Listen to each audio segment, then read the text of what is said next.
If we've learned anything from probably 30 years of investment in technology and education, and if you look at that, it's at least 30 years, what we've learned is our understanding of how people learn new knowledge, cement it, really become able to use it, is remarkably shallow still. We just don't understand. And partly we don't understand because learning is a complicated process, because it's not done in one way. You think about a student. I've seen students who will go to a set of lectures in a course, never read the textbook, and do just fine.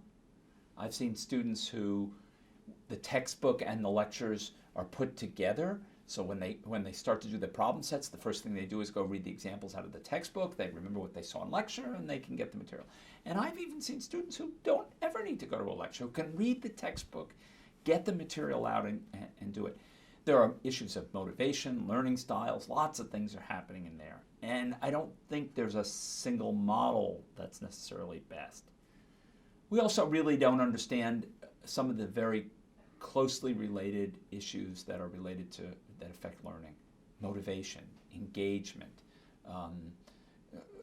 resilience, dealing with difficult problems and overcoming those challenges. Self-discipline with respect to doing any kind of longer assignment. I mean, look how many students who come from high school where assignments are much more step one, step two, step three. They come to college and their step one, final paper. And they find it's a very much more challenging environment than they had earlier. So we have to learn more. This is why I think with respect to technology, so much of my focus on we have to do experiment, experiment, experiment. How do we see how learning styles, does this really work better? Just pouring technology on top of education doesn't necessarily lead to anything else. It's not like a nice icing you're pouring on top of a cake and it all smooths out and everything comes out great. It's more like pouring something else into the kitchen sink and maybe it works and maybe it doesn't. We need to understand how to refine that technology to really make it work well. Once we do that, then we can begin to think about the next really big problem, which is, okay, if you have an online education system, how do you build something that's adaptive? So when a student is given a quiz question and they don't get it, the system can be smart enough to say, okay, let's break this into two parts and understand whether you don't understand part A or part B and work that through. We're not there yet.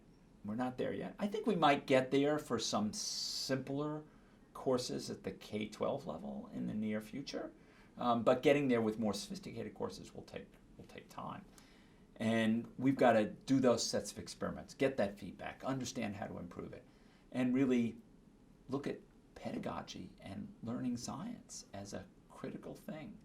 And that will demand that our people doing technology begin to work with education schools that understand more about learning and testing and examining how well students learn, and really closing that loop across the university in a highly interdisciplinary fashion.